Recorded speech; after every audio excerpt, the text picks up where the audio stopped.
Hello, everybody, and welcome back to Phandelver and Below, the Shattered Obelisk, here on Dork Tales. This is our How to Run chapters 5 and 6 of, it's going to green screen out, but this book right here, Phandelver and Below.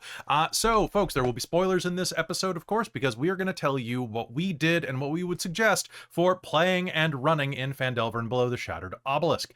Like I said, we're going to be covering chapters 5 and 6, which are the beginning of the and below portion. So, the first two chapters after the Lost Mines of Phandelver. I'm your Dungeon Master Kelly, and I'm going to be guiding you through this tonight. I use he and him as my pronouns, and I'm excited to be here and to share and talk about these chapters, because boy, do I have a lot to say about them. But I can't do it alone. Let's go ahead and check in with our cast, starting with Christine. Hello, I'm Christine. I use she, her pronouns, and normally tonight I am playing Lady Alessandra Celeste Martine Barraquel, our ASMR paladin, Oath of the Watchers. Over in the corner, we've got Caitlan.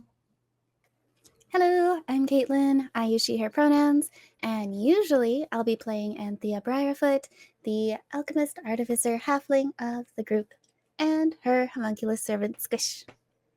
Down beneath you, it's Amy. Oh, that's me. Hi, I'm Amy. My pronouns are she, her, they, them, and I'm trying to figure out if I can convince people that Amy is short for infamy. Has not succeeded so far. That's fair. It probably isn't, but it could be.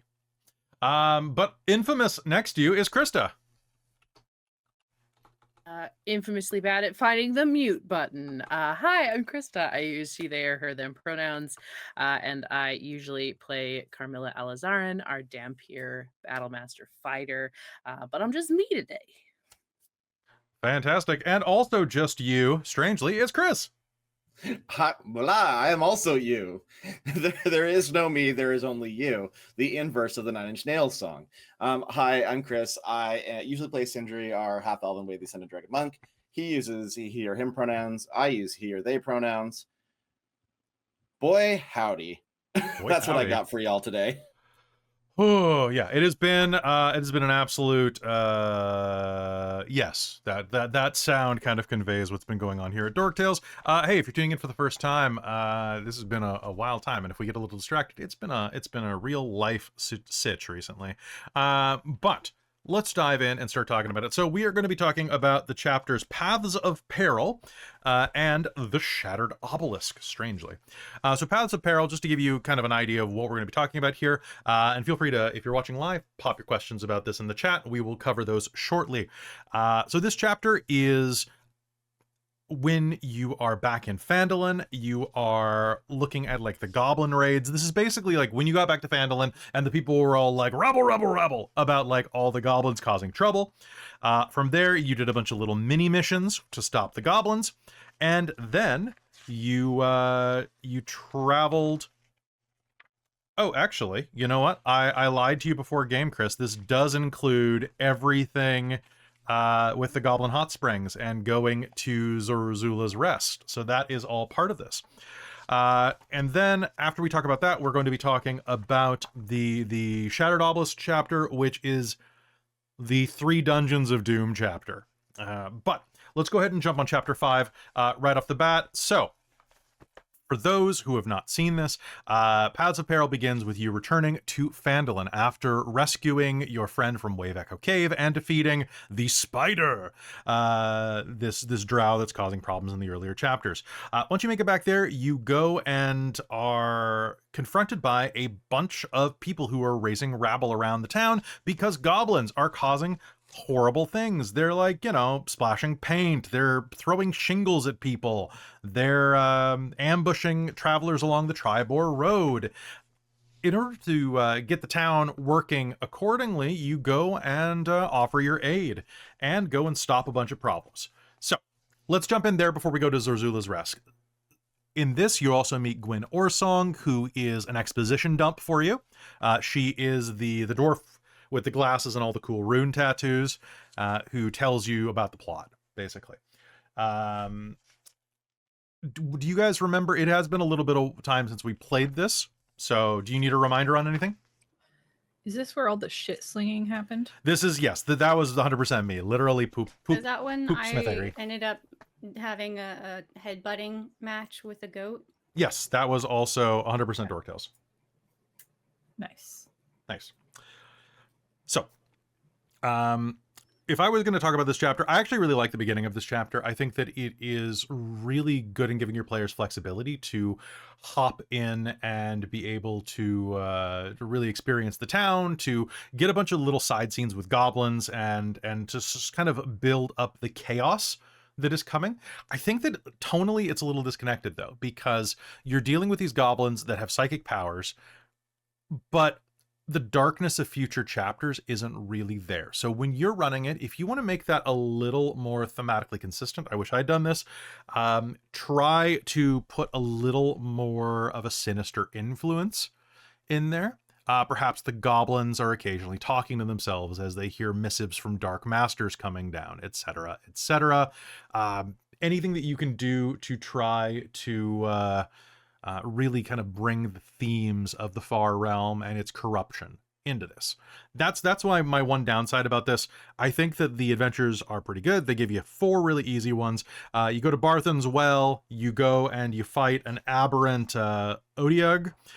You go to the Miners' Exchange and you prevent the building from falling over. You rescue the Shrine of Luck from tipping over, and you go and investigate the Sleeping Giant where goblins ransacked the bar. Was there anything about this chapter that jumped out at anybody, or that you have any comments about? Oh, thank you so much for all of the, real quick, thanks for all the love in the chat. I'm trying to focus on doing this stuff, but I'm seeing all of these, like, lovely little side things. So I really appreciate you guys. One thing I noticed is, like, we took a shitload of damage in that chapter. Like everything just felt like it did a ton of damage every time it hit. Mm-hmm. It was just like a third or like more of your health every hit. It's just like, okay, like I guess that's just how it goes. Well, looking at that, the goblin brawlers that you're dealing with in this, so the goblin psi brawlers are generally doing 1d4 plus 3 per attack plus a d6 of psychic damage, but they're also getting like 2 attacks per turn, and there are quite a lot of them. So it does add up pretty quick when you're only, you were like, what, level 6 at the beginning of this, I think? Oh my god, I don't even remember. 5. Yeah, you were level 5. I think that's why it was like, it felt pretty tough. Like, not like, I didn't feel like particularly in danger, but it did feel like we were like getting bodied pretty regularly. It definitely felt like the difficulty ramped up. Or maybe not difficulty, but how hard they hit, like Chris was saying, ramped up. I also liked how it tied together. Things started to tie together way more clearly, because in each part, oh, you know, this was stolen. It's a black rock. It's a lucky rock. Oh, this was stolen. It's a black rock. Yeah, right? We really, and then we were like, but this, so it really like helped our characters kind of start to put some pieces together about what's truly going on in this town.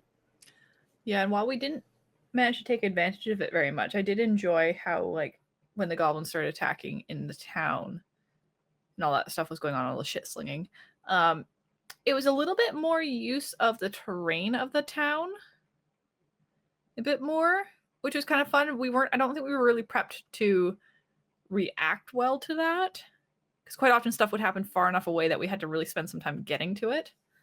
But I like that it gave the kind of the option of they're up on the roof, get on the roof type stuff. But I gotta say though, I love the very beginning of this chapter how we handled all the townspeople shouting at the mayor. And we're just like, all right, line up, write your complaints. Make a list. No, that was really good. That was pretty great. I gotta admit, I love the mayor. I don't know why, but that rooftop fight was so fun. Sorry, jumping in there. Rooftop fights are so fun. I had a really good time. I had a great time. I just had a great fun time. We've been trained by Baldur's Gate to enjoy rooftop fights because you can just throw people off the roof. I played that game, but okay. What is wrong with you? A lot of things, Kelly. That is one of them. That's true. I gotta admit, it is kind of a goal to now shove something off a roof. I know. It's because Chris and I couldn't play at the same time because I don't actually own it. Fair. Not it for getting shoved off the roof. I think I'm pretty sure I have successfully shoved things off of the edge of a cliff and off of a roof so far. So those are like 2 goals that I've always had, and I think I've succeeded on those. But have you pushed it off an escarpment yet? Instead of actually pushing, And no, I haven't I pushed think I anything off an will- escarpment. That's because you missed that I'll episode. invest in Thunderwave. Yeah, invest in Thunderwave. It is the best for that.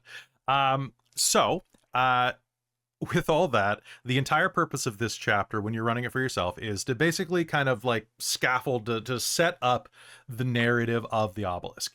This is 2 books, okay? This is Phandelver and Below. Like it's a clear line drawn between it with a couple of plots that are, hastily stapled into the previous section of the book. If you are looking to run an adventure that does not have Lost Mines of Phandelver in it, you can easily just start here. You can easily just go from the goblin attack in the very beginning of Lost Mines of Phandelver, and then just say that you show up in town and everybody's angry because there's goblins everywhere. Just change the goblins at the beginning into psychic goblins.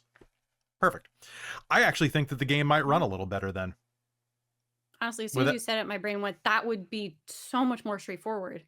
Wouldn't it? Because the problem is that if you're running this, you have all of this stuff that's backweighted that your players are going to think, unless you're running this as a very slow and like sandboxy adventure, if you try to keep this thing on rails from chapter 1 to chapter 5 at all, players are going to have a lot of baggage going into this. They're going to think that everything with the spider is super important, that everything with like the sketchies and Tarum in town is super important. They're going to think that all of this stuff is really important, but the module has not been rewritten to make those things of particular import. So there's a bunch of assumptions, and what they will see is foreshadowing that they're bringing into this chapter that's going to weigh you down.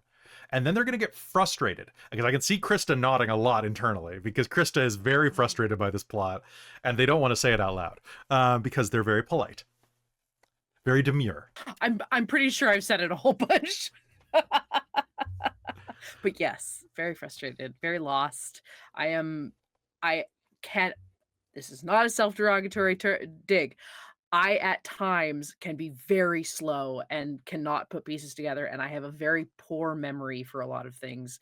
And so I have felt nothing but lost this entire game. And then on top of that, already feeling lost, having to miss a number of games, I genuinely don't know what's going on at any point. I just make quips.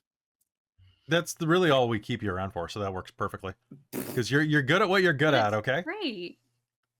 You show up, you do a whole lot of damage, and you have a lesbian subplot going on. It's fantastic. It's what I'm here for. Just what? I'm Yeah, just here seriously. for the B plot. That's not the, We're all not only the here for the A-plot. B plot. We're That's never not the going to B-plot. resolve that. We're There going we to go. edge everybody on that the whole time, and nothing's going to happen. Correct. Yes, absolutely. I also strongly We're a encourage... proper network television now. Oh, really? No, but you're so much more like text than most network television is already. So, like... I encourage everyone who's running this game to work a lesbian subplot in. I think that it really makes the story sing, and yeah. Okay, so with that, I have no real advice for you on this, except for the well cavern's weird. Your players are going to look at this, and any D&D player, particularly like an old school D&D player, is going to look at the well cavern, and they're going to try to burrow a way back into Zorzula's Rest through that cavern. So you really got to shut that shit down. They're going to be like, and then there's the other question of how did they get, was it an underwater? They don't really explain that the well cavern and its connection to Zorzula's Rest. It doesn't really make sense, because did the goblins just not breathe? What I want to know about it with the well cavern is how the hell were they using it as a well? Yeah, I'm assuming that a bunch of it drained out when they burrowed through the side. Yeah. But that doesn't make sense. Like, something wells are that supposed to used be a tunnel of narrow, some sort. Full of so water. that the water table fills it. Well. It looks like Wizards of the Coast doesn't understand wells. Who would have thought? Get out of here with your real world physics. Remember, It's a magic well. It's a magic well. Inside a cave. So like A well can be their pretty understanding of big, geography. but like, I don't know. It's Well, actually, it can be quite big. Oh my god. also, Yeah. also, it has to be pretty big because there's a poop monster living in it.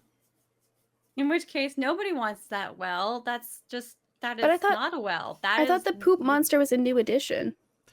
Well, let me So double that check. people weren't drinking poop water So like No, the whole time. I feel like in they'd the stop case of drinking this from the well. cavern, little Timmy isn't just falling down the well. Little Timmy's gotten lost in the well cavern too. Little Timmy has He got fallen down the eaten by well a poop and gotten monster. what? E. coli has gotten. Oh yeah. Has gotten 100%. cholera. Gross. Berthan's well. Hold on. Recently, goblins came to the night to retrieve the obelisk, destroying the well in the process. Oh, they destroyed the well. Yeah. Which they destroyed the top bit, at least. But I guess they destroyed the insides, too. It's kind of weird. However, this escape not only dammed the underground river that provided the well with its water, but also woke a grumpy Odiug that was feasting on refuge beneath the town. So I'm guessing it lived in, like, the tunnel system? But... Which, how did they not know about it if they were dumping refuse in it? in fantasy worlds, everything tastes like poop. Anyway, we're mature. Oh, that is not true because I have the official D&D cookbook and that shit is good. I made a Father's Day Chris? breakfast. Did you mean to I make totally that pun? thought that line in my head as well, but similar. Like not exactly the same, but similar. More along, that's what she said. Oh boy. When I do this thing when I play D&D, and I really try, and when I'm trying really hard not to derail a conversation that's going on, I just write it down. Usually it's like drag king names, drag queen names that would be really good out of like something the D&D. Yeah, name your sex tape. But someone said destroy the inside, and I'm like, I wish I got my insides destroyed. Soon, and then Chris, just soon. watching the slow pan from like everyone reading the chat, like, I'm sorry. I was waiting. I was waiting for somebody to say it because I was waiting. When Kelly said, I was like, I could write that too, but rubbing my little raccoon hands together as I type out the like world. While you get your insides destroyed. Great. Yeah. Okay. Let's skip ahead. So we got the goblin camp. You got goblins that are, you know what's really fun is that you have to eavesdrop on the goblins. I like that. I like that the weird thing is the goblins are all psychic. They're all telepathic, but they still talk out loud and gossip, which I kind of like. I feel that investigating the crime scenes like this is CSI Phandelver, and I like it. And I think that if more of the adventure had been like this, it would have been good. So, Wizards of the Coast, whoever wrote this chapter, good job. This is a good starter for this. You know, it allows you to have a rooftop fight. You can throw in a goat. And now let's go to Zorzula's Rest. So, folks, Zorzula... Can I just really quickly say the picture of the destroyed bar from the section is amazing. Yeah. Because they're like, this bar sucks, S-U-X. Zorz was here. And I like that they played a tic-tac-toe game. Somebody used a triangle as well as O's and X's, and nobody won. Nobody won. You can't win. Also, I'm not sure if the goblin in the art there has like really big muscles or very perky breasts. I feel like that's muscles because those are pretty clearly in the arms. You never know. We'll never know. It's a stick figure. We'll pretty never sure know. those are arms. Yeah. And one of them's making off with a beer mug. Also, the Shrine of Luck is the ugliest thing in the world. Why would it's lucky that nobody? It's an OSHA violation, really. It's lucky that it didn't fall in lucky any. to stand under it and not have it collapse on you. Yeah, right. Well, so from there, smile upon you. Tomorrow, smile upon you. And Bathsheba look upon your foes. It's fine. Don't worry about it. God. So we go to Zorzula's Rest, which is an ancient Durgar mining outpost located in the mountains east of Phandelver. Nobody remembers what it is. So what's supposed to happen is you're supposed to go up to the front door and you are supposed to like either persuade or bribe your way in or threaten violence, right? You guys climb the mountain and went in through a hot spring, which is also an option that they don't assume you're going to do. But the second... I mean, they assume that you might, but like I love you guys so much because you often end up on the opposite side of secret doors where I have to be like, okay, so wait, no, the door. Okay, you have to do the mental math on the fly, right? Which I love. So the outpost itself is built on a sulfuric lava spring. It creates a bluish purple haze that fills the air with toxic fumes. It's pretty comfy. Yeah. So, I mean, I guess I could have probably called you guys to well, I mean, so here's the deal. Once you save on that, you're good for 24 hours. So it's one of those weird ones where it's like, yeah, this could suck until it doesn't. Like, real, it's just like living in LA, right? You get used to it real quick. Or the Vogue in Hawaii. Force of willed my lungs to be better. Right?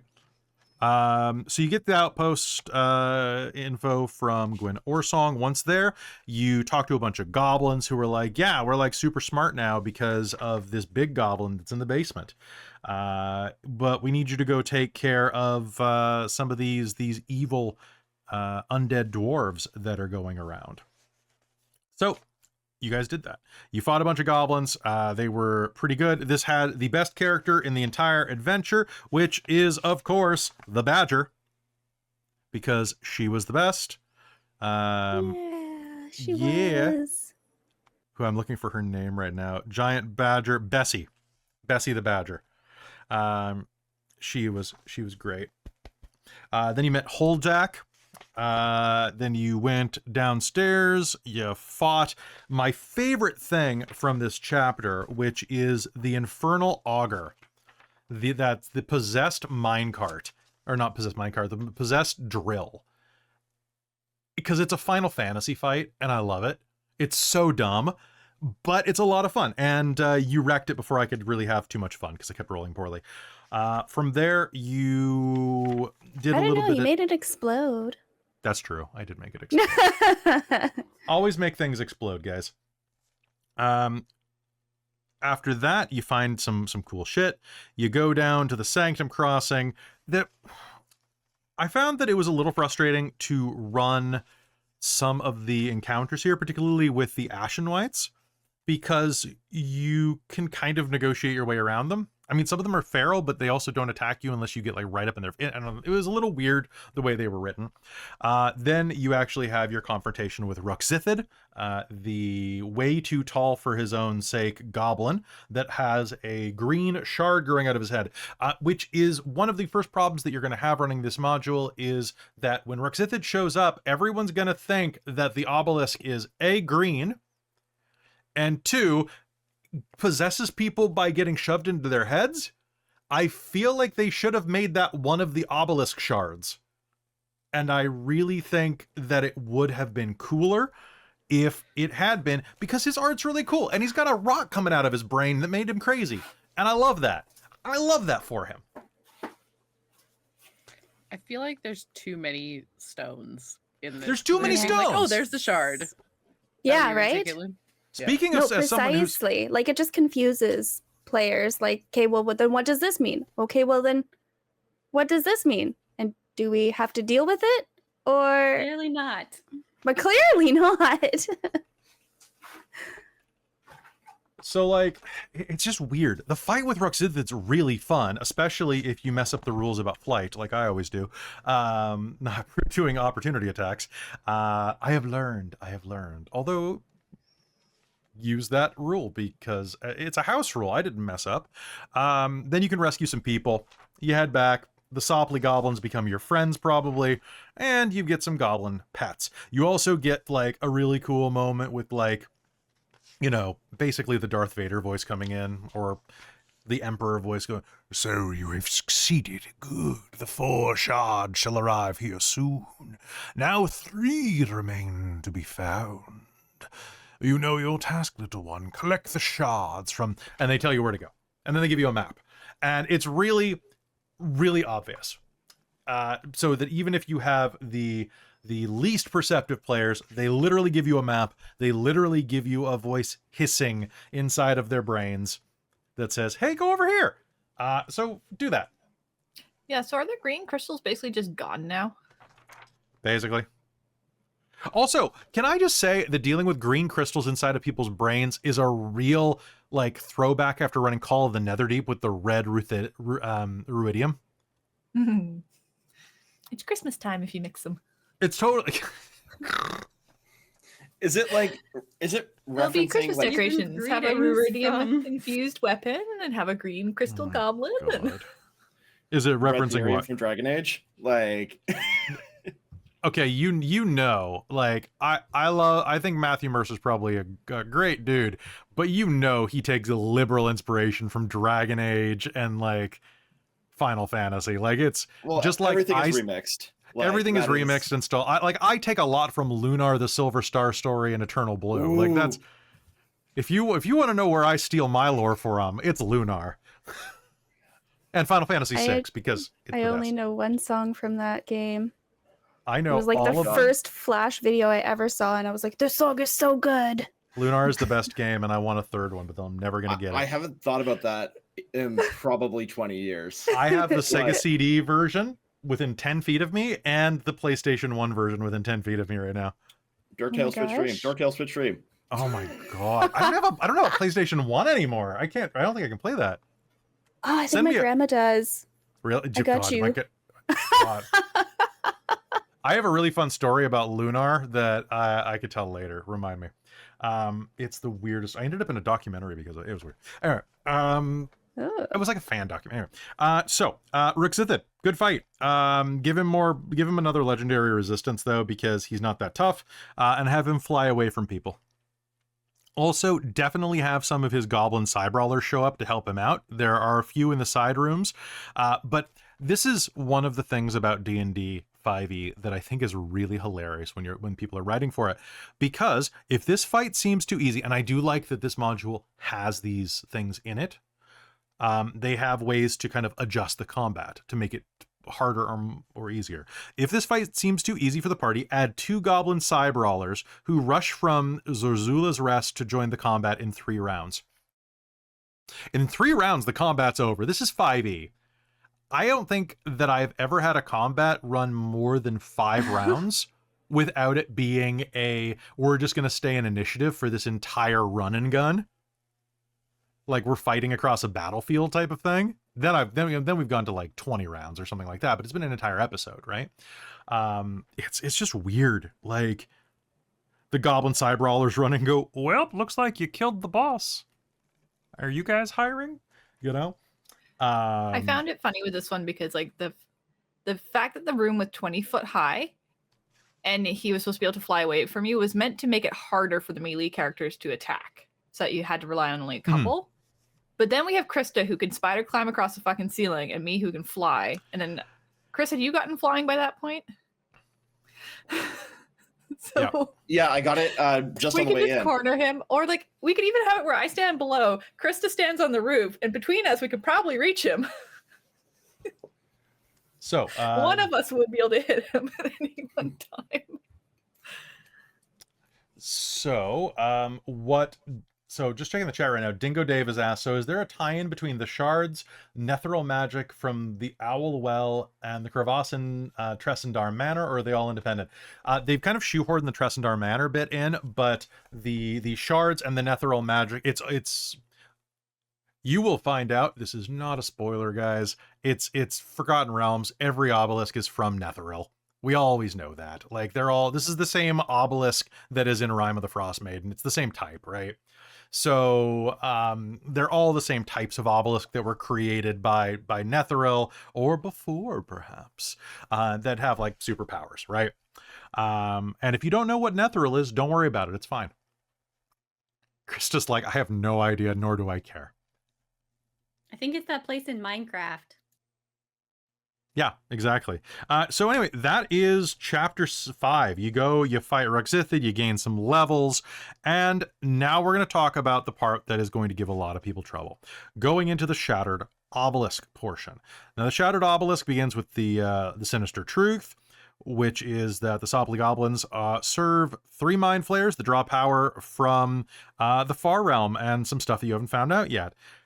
From there, you know that Mind Flayer swept through the Underdark beneath and around Phandelver, consumed and destroyed all in their path, did a bunch of bad stuff, and they're working on a ritual to just make Phandelver and Phandelver much more inhabitable for them. So this is where our game diverged greatly from the narrative. In the original story, here's what's supposed to happen. You gain a map, then you learn that there are, and this, we kind of touched on this, but you guys left so quick that you didn't get the information that, like, there are quite a few townsfolk that have just gone missing. There were a couple that were dropped, but literally you went back and you went, all right, crack our necks, sleep with Sildar, and let's bounce. Right? Which I think is the correct choice. However, this does cause a problem because as you're beginning this chapter, the return to Phandelver has you meeting with Gwyn and then heading off. This is a problem because there are is it just two? There's 3 adventures that you're technically supposed to, they're optional quests in the book, but they give you so much context for the dungeons if you skip them. And you guys just left. And there was no way to be like, without being really heavy-handed, it's very difficult to be like, hey guys, just hey, can you look for my son? He's missing. And you're like, I gotta save the frickin' world. I'll be back. So one is that Pip is off on an adventure and has spotted, Pip being the son of the innkeeper, has spotted a trio of Encephalon gemules or gemules bouncing through the hills. He doesn't know what they are, but he admires you and wants to be a hero as well, so he traces them.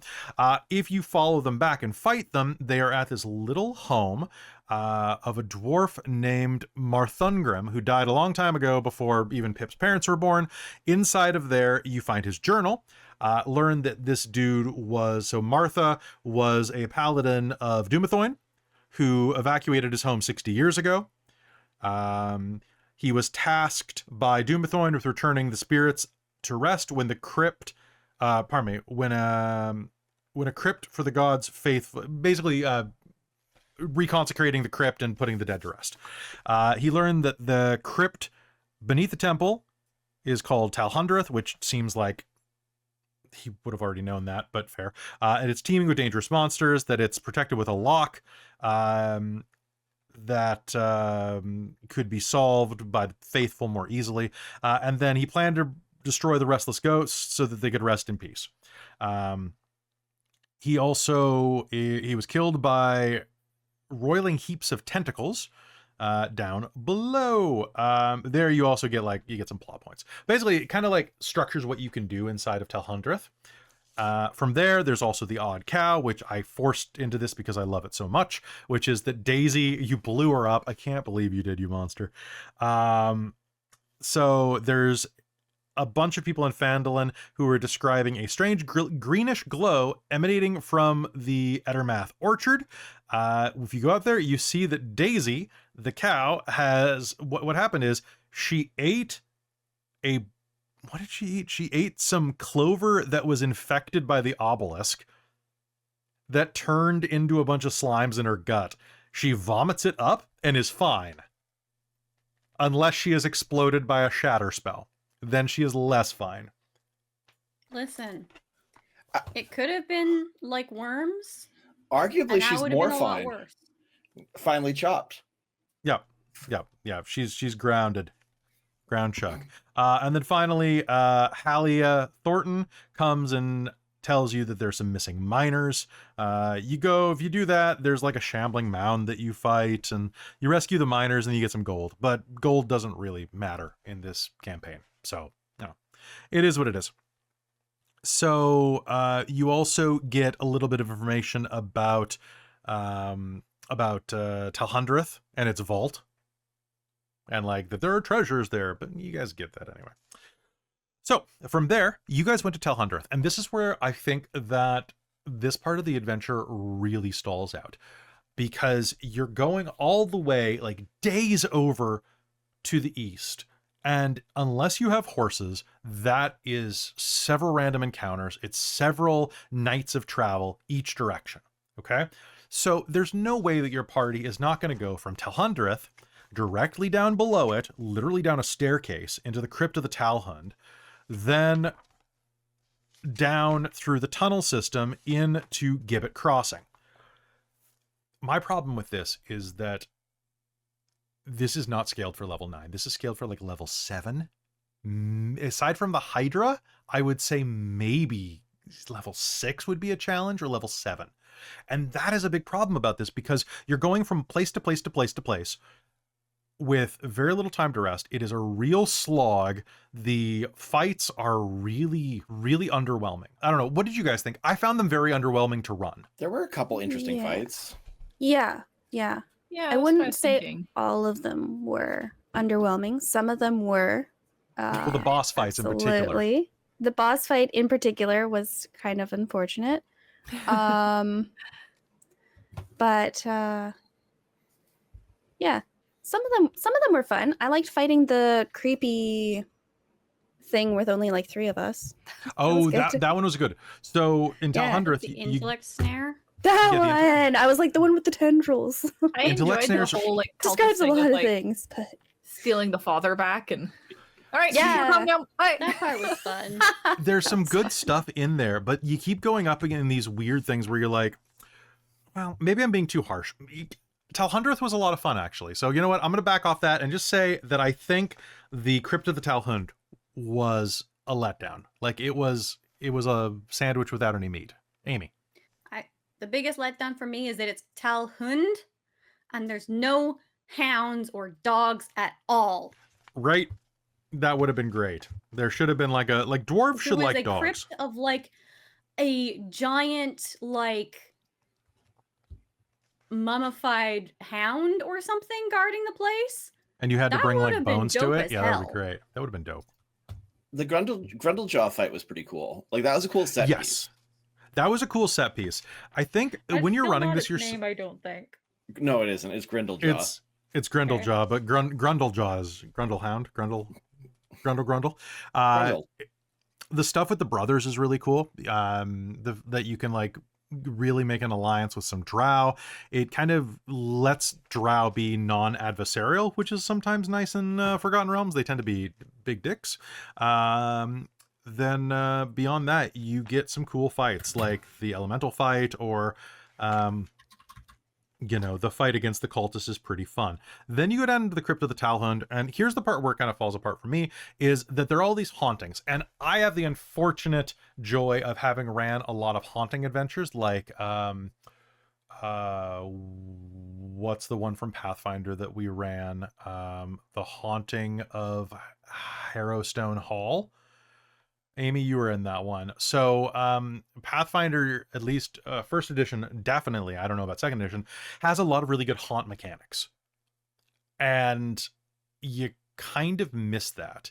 Death House, Chris just put in our private chat from Curse of Strahd, has a lot of those type of things as well. Pathfinder does it even better, though. Like, I love their haunt mechanics. These haunts are kind of weird because they show up, and then to purify the haunts, you usually have to either put a haunt to rest or defeat the ghosts. Yeah, you have to do it to all of them, though. You have to like go through systematically purifying the crypt, and if you do, you gain a Blessing of Doomethorn, which is really powerful. You gain Dark Vision. If you already had it, you can see color in the dark now. And once per day, or pardon me, once per long rest, you can gain True Sight for a minute. So it's real powerful, but thinking that your players are going to go through all of those steps, I don't know. I don't see it.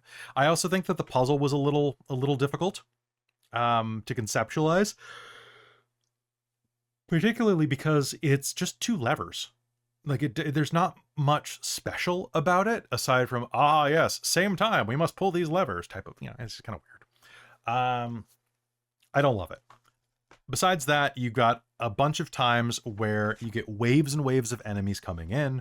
You get Rivy Biddle, which top tier, love Rivy Biddle.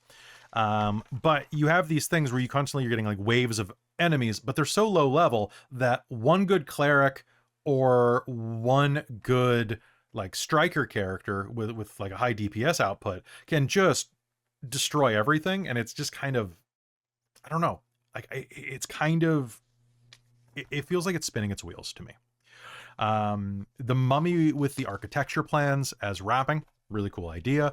I also think that as you're going through these levels of Telhundereth and the Crypt of the Talhund, the maps do not do the art justice. So as you're going through, neither does the box text. So make a really big point of describing things in their entirety and with love, because as you are going down the stairs into the Crypt of the Talhund, this is what it's supposed, well, it's green screened out, of course. 1 sec, hold on. I'll shut. So, you know what? I'm just gonna put it overhead. So this is what it's supposed to look like. If you're watching live, I'm gonna just like, I'll put it over on the YouTube, but this is what it's supposed to look like. Like this massive. That's pretty cool. And it's like a stairwell. Yeah. in the description, right? It's like, I I'm guess, pretty sure yeah. It completely green screened out for the stream. It totally green did. They're tinged. just they're gonna have to deal with it. It's so frustrating that there's so many cool pieces here that just didn't really translate to a great play experience. Like, Yes, I this can is see where they were going. Oh, sorry. Mhm. no, please, I please. can see where they were going with the waves and the numbers, and there isn't really a better way to get, what was it, 14 of them? 14 of them. 14 of Because them. the I number don't- 14 there isn't- is important. Yeah, there isn't a better way to like break 14 up evenly, but even if you did, like, I can see where they're going with it. They want to try to make it more difficult, want to try to wear you down. But if they were maybe a little bit stronger and not just like smack, it's done, then we have to wait for the whole other ass round, right? Like, I mean, 2 groups of 7 can would be see where they're hilarious going. and scary. oh, That there would've- you go. That could work. Yeah, not Just- not just 7 dump groups them of on you? 2. Like, Yeah, but I can see that they also don't want to just like decimate the players right away, right? No, fuck them. Decimate. I don't know. Well, I mean, like with AoE damage on like those kind of mobs, like us taking mobs like us, we're an MMO, but like realistically, like if we had a wizard or a sorcerer or like a light domain cleric, they could have just been obliterated. Yeah, Well, they're but I all think that's undead if you why had a they cleric, did like like a so many waves, because you can't do that every single time, right? Yeah. You'd have to Mhm. find different ways of dealing with them than just a fireball spell or whatever. But Okay. wanna use I know. Fireball. I Everybody know. wants to be fired. Chris, you know I do. That's You why know keep- I want to so bad. That's why you keep saying it. That's why I keep saying it. Okay. I don't even get it. So, after an underwhelming fight inside of the obelisk chamber there, we get to Gibbet Crossing. I love Gibbet Crossing in concept. I think there's so much stuff inside of that dungeon, because you guys skipped through half of it. So much of it is working really well. But once again, it feels like this adventure was rushed. I'm going to read you a portion of it, okay? Gibbet Crossing is a forlorn place, blah, blah, blah, blah, blah, blah, blah. Okay? Reaching Gibbet Crossing is normally a daunting affair, as the Underdark has dangers that deter most travelers. Kunbraxel has killed or driven away the dangerous creatures that normally lurk in the area, so Grimlocks can come and go with ease. Skipping down. When the characters travel to Gibbet Crossing, it's up to you whether or not they face any random Underdark monsters or threats. Narrating the daunting journey could be as effective as running random encounters. Thanks. I appreciate the hard work you put in there. It's assuming that, like, I'm sorry, if you're buying this cake mix of a book, it'd be nice to know in advance that they didn't include the sugar, you know, because like the random encounter chart here would take up maybe a quarter of a page if they did it right. You could just like the Underdark encounters that we went through, like I made those up day of. I'm like, okay, what assets do I have? I've got some great maps from Tessa Maps over on Dungeon Masters Guild. Thank you, Tessa, for giving me those maps. Please check the link down below to go get her maps and support her, because she gave them to me for free. I get nothing from it aside from free maps, so she's awesome. But like, you got to do the work, and the Underdark is so freaking cool. Why would you not do that? Everybody who's played Baldur's Gate or who has ever done anything in the Underdark wants to have Underdark stuff. And then they just totally skimp on it. The Gibbet Crossing is super cool. Like, you go in there and the natural tunnels have continual flame spells. This used to be like a trading post between Drow, Deep Gnomes, and Durgar, right? So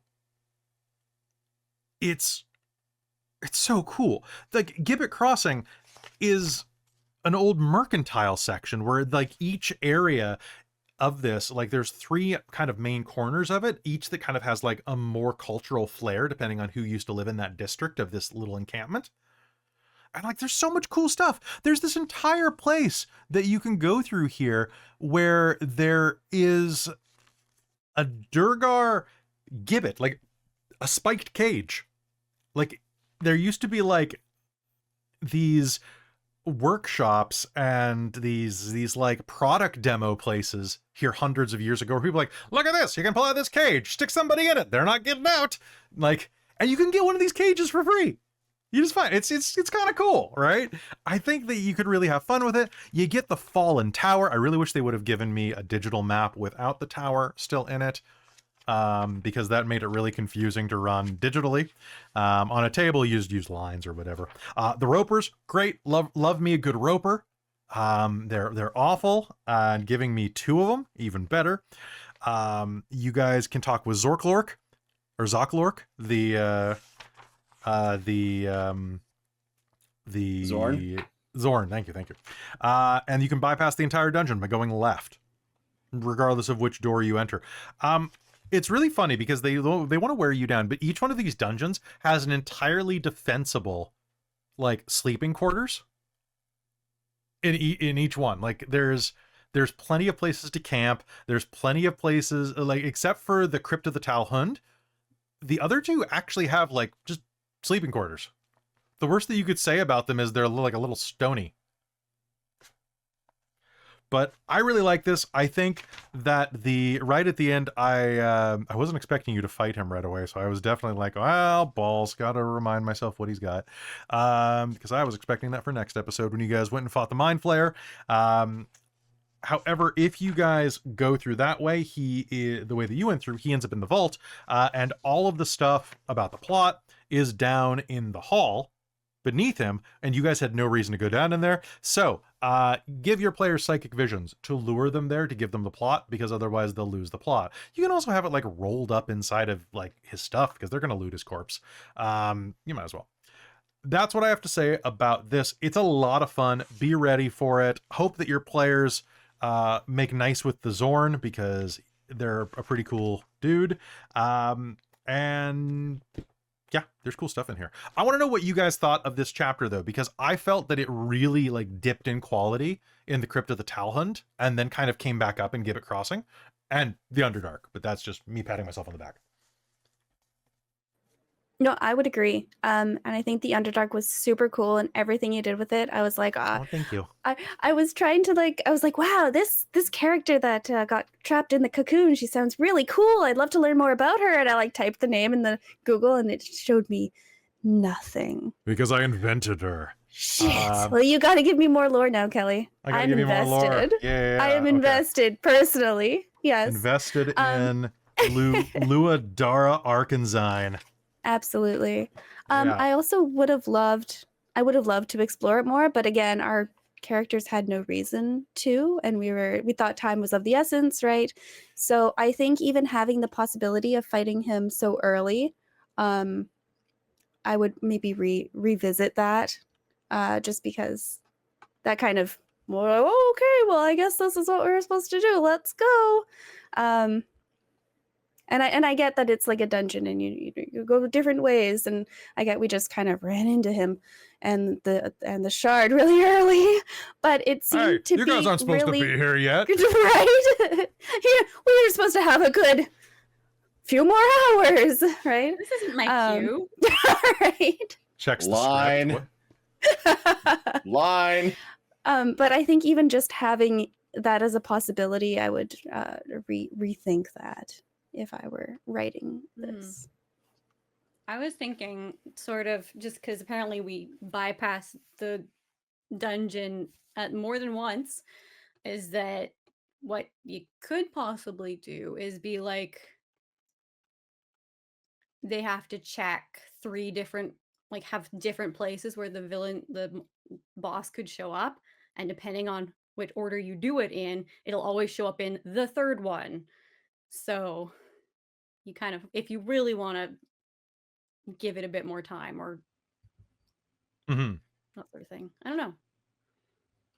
I find like shell gaming, like where the boss is kind of frustrating, but it does give you, I do see like the benefit to it, because like, but there's also like no benefit. Like we weren't especially clever to find the boss.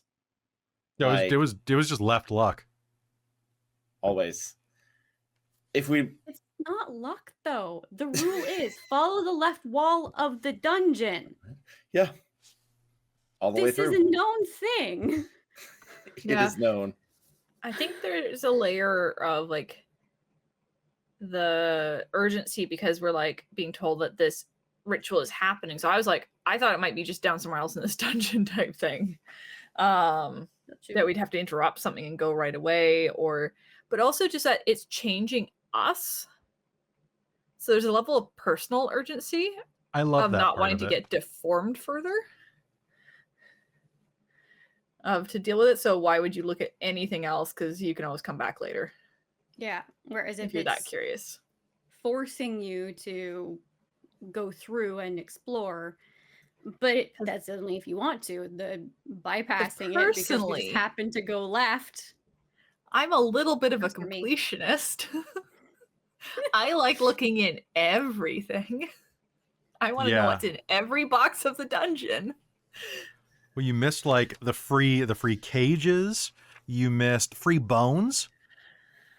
No, it's not the free bones. Free bones.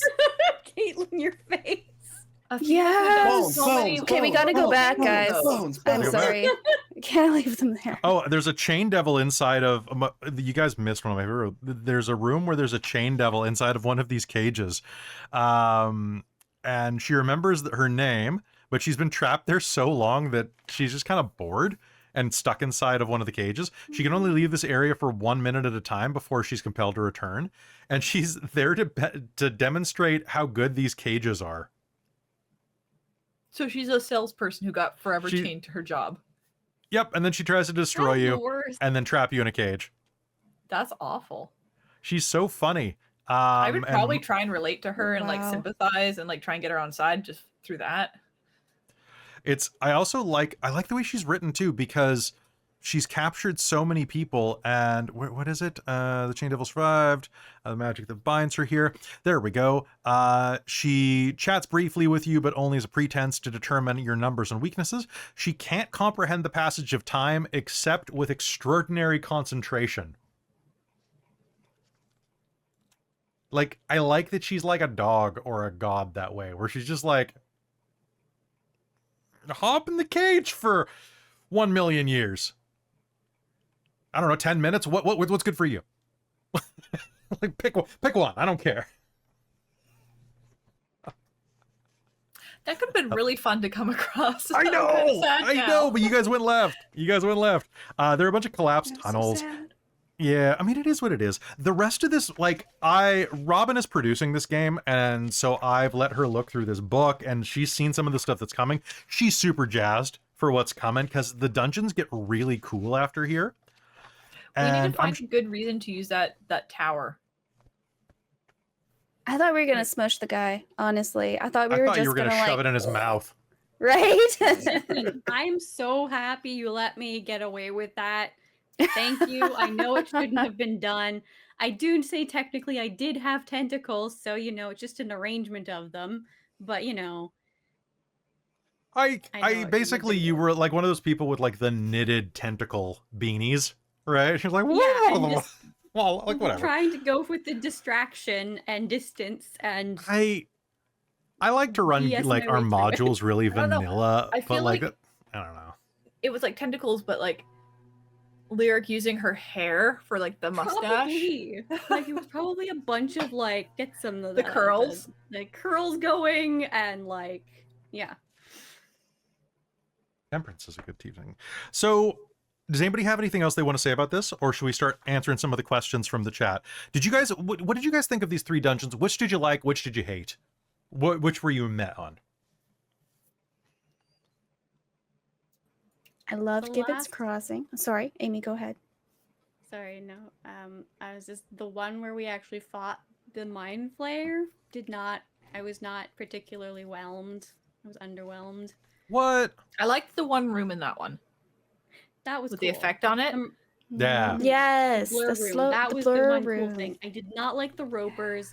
I did not like Oh, I love me a the roper. weird, creepy things running around, undead things. So, just to let you know, the room's blurry appearance is the result of a permanent magical effect from when the mind flayers burst into the room and slaughtered the deep gnomes there. They cast blur as a last-ditch effort, and their magic soaked into the room. I love it when D&D does stuff like that, because one of my biggest problems with D&D, coming from like a Mage the Ascension background or a more freeform magic background, is that stuff only works according to the spells in the PHB, and I hate that. I hate that. Magic is so codified in a lot of D&D games, and the idea, magic got weird here. Love it. We need more of that in D&D. More weird magic.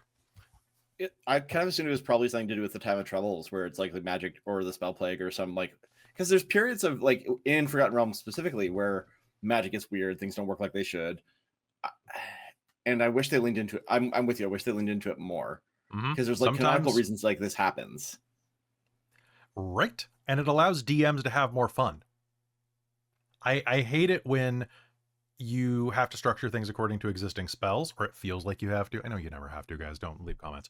But like it feels like you have to do stuff like that to be fair to the players a lot of the time. But then it's like, oh, I just counterspell. Well, you can't counterspell it, Jim. Okay, like we need to have this. I don't know. We don't know. Someone's named Jim. But like we have to be able to finish the damn game. Like don't kill the plot with a counterspell. Then again, if your plot was able to be killed by a counterspell, it deserves to be killed. Maybe, I don't know. So Caitlan, you were gonna talk about this. Oh yeah, no, I was just thinking about it. I was just gonna say I liked Gibbet's Crossing. Again, sad that we ended it so quickly and we had no reason to continue on. Would have loved to have seen more of it. I felt like we were in the crypt of the Talhund forever. We were laid to rest there. But also, I think it's because Talhundreth was right on top of it, and they have such similar names and kind of similar vibes, and they're kind of like, they felt like one to me, right? So it felt like we were just underground for like ever, which Anthea wouldn't have minded, but Caitlan was kind of like, we've been down here for so long. Where's The the Hydra fight was sun? dope, though. Right? And then I was like, well, how many times can we actually like, in theory, like rest here? Like, should we just continue on? Would we just be pressing on? And then that was also the thing that we could do, and we did do, but I was like, we're resting so many times in this, and in theory, it's taking like weeks to do this. Not really, but you know what I mean? Like, it's taking like a really long time. So keeping that Those in mind adventures too, have sure been gone. Where were you? Oh, we took like a 2-week holiday inside of this tomb. we got hurt real bad, so we had to like rest up. I hate it when I break my clavicle and have to take a nap to heal it. Right. Oh man, if it only worked that way though. Huh? Right? Yeah. I mean, sleep helps. True. Anybody else But have not any quite questions like that. or comments about this? There's like a D&D like personal like kind of like a pet peeve where it's I don't love like save or die monsters. And like it worked out really conveniently for us. But like with the Medusa, But like Medusa, and then there was basilisks in the. Yeah. I'm like, okay, like, sure, Dice are nice. Yeah, it's part of D&D, but also like, I roll like dog shit all the time. And Chris like, Chris legitimately had to miss an episode, and I was going to have the petrification like hit him, and then he actually literally botched. I didn't have to do any shenanigans. It was great. Yeah, like, I will fail every single save or die effect forever, like without fail. So have something that does greater restoration though. Like have something that can get your players out of that, because nobody wants to lose a character to statuary. Or like, do you want to derail your game by 7 or 8 in-day games while you try and like lug them back to town without breaking them? Like, it's not really a very interesting challenge for the other Delicious players in either. Dungeon had the best version of that, where they like you're supposed to just cradle and hold your ears and like just like ball up so that you have the least amount of appendages sticking out. I'm like, that's a real good world building right there. And may I also say, for the rest of that series, so far at least, she's missing her eyelashes on one eye. Oh, that's right. She Oh. is. They haven't drawn them back on. If you look closely, Good continuity. it's like way thicker on one side than the other. It's great. It's you know what? It's really grows on you. Anybody else have questions or comments about this before we hop into the questions? Nice. Okay, so let's start at the top with a Sean Wynn song. A question for the panel: what has been the biggest fun and unfun situations that you had in these chapters? And let's try to keep it to the if you name something that I just invented, you got to pick something else. Because someone got real mad at us saying that the best part were the other characters that we met along the way, and they're like, "That's a real douche answer. We're here for opinions." Amy. The Odiugs and the gross garbage pits, especially the one under the Oh, the one that swallowed the thing? or the goblins. Yeah, that entire encounter, everything about that was just not fun. It was gross. I made it grosser than it needed to be, but yeah. No, Dislike. Dislike. Okay, what'd you like? The Hydra? I enjoyed the Drow siblings and having to go rescue their dad, and the fact there was just convenient statuary sitting around that I could, animate. It's Makes too things bad. A lot more exciting for me. If you killed the father, you could have used animate dad. None of us have that. Yeah, you do. Animate dad? I mean, he's a an body is object. kind of an object. I would consider the body. You can use. I would let you use music If you of would let me, creation if you on a would start corpse. treating corpses as objects, Corpses are objects, Amy. then you Well, are they're no longer inviting a people. whole other realm of disaster. Yes, a corpse is an object. A corpse is a corpse is a corpse. You can't start this because there are so many shitlord players that are gonna take that and be like, Kelly from Dork Tales said that corpses are objects, and it's gonna become a disaster. I say do it, take it.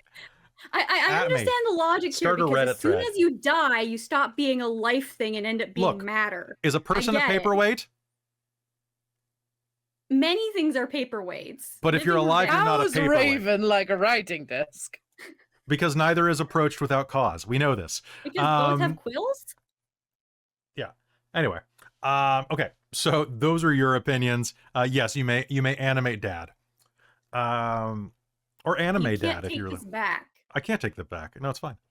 Okay. Noted. But if someone raises the dead while you're animating it, it breaks your control because then they become a creature. Yeah, that makes sense. Okay. Yeah, right. So we got some That's back why and you forth here. can't animate animated armor, because it's already a magical construct. I think you could can't animate it make if it it a was construct. asleep. Eh. Can it sleep? I'm not pulling out the monster manual. It probably can't. Well, remember we had those armors that we encountered in the Helhindereth or whatever. Yeah. I think. Yeah, the ones where you The just had to combat say, room I came don't alive. consent, and they stop. Even look, consent. It's so easy that even animated armors get it. And they don't have an intelligence score.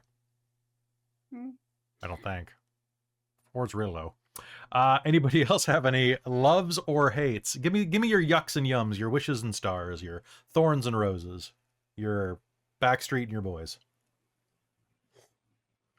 I really liked the drill fight. I thought that was very cool and very intimidating. And I also really liked having a steam bath episode. I really appreciated having that. Nice inclusion. Felt really cool. 3 back-to-back dungeons is like I enjoyed parts of it, like some really cool pieces. It's just a really weird narrative choice. Like just the design did kind of like bring me out of things a bit. Yeah, there's a lot of dungeon to dungeon coming up, but it's very much it's not like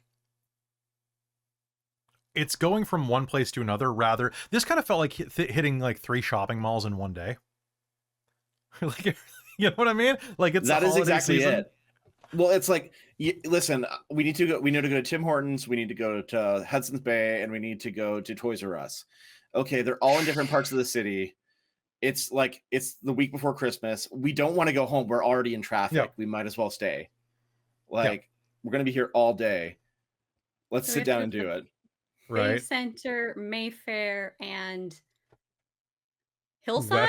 West Shore for some reason. Well, There's nothing busing. any of this. Well, Driving would be not that hard because they're not that far apart. Yeah, and then But somebody has to remember And whether then or not your busing and bus walking, ran yeah, off. that makes it difficult. You need to go get a gift card from Cadbro Bay Pub. Like, Oh my god. The few people on Vancouver Island watching this are Such- really excited yes. right now. Such content. So that's beautiful content. Whereas like the rest of it's very much just like it's a trek, right? Like we have to go through here to here. To the obelisk. I'm not going to spoil anything. Good to know. Anybody, Christa, you got any way in? Christa? Yeah, I found a few things fun. Like I enjoyed the blur room.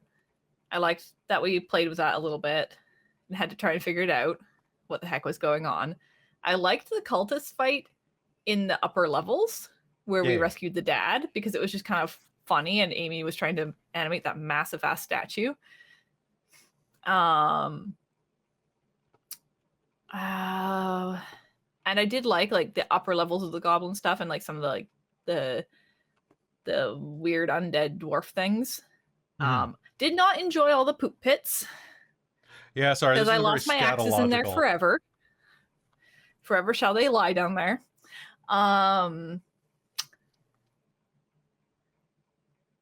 Yeah, some of it dragged a little bit. But I think overall, my big problem was switching between the chapters and having the green crystal stuff just kind of all of a sudden not matter. It's like, but aren't they using that to mind control? What?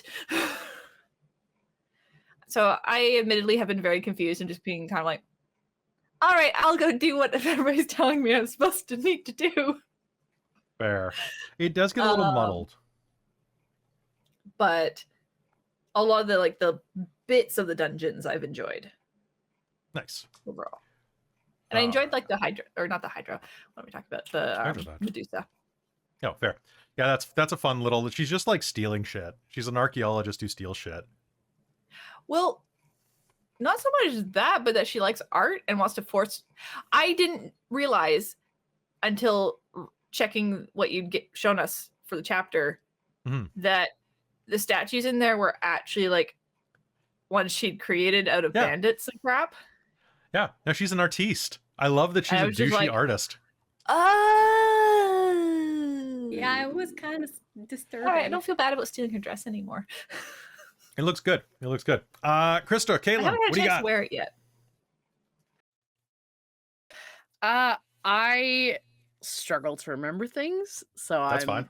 desperately struggling to remember anything that was like good or bad. You like which fighting the might Hydra. honestly say something. It might say something about this module, and so far my enjoyment of it is it has not been terribly memorable, unfortunately.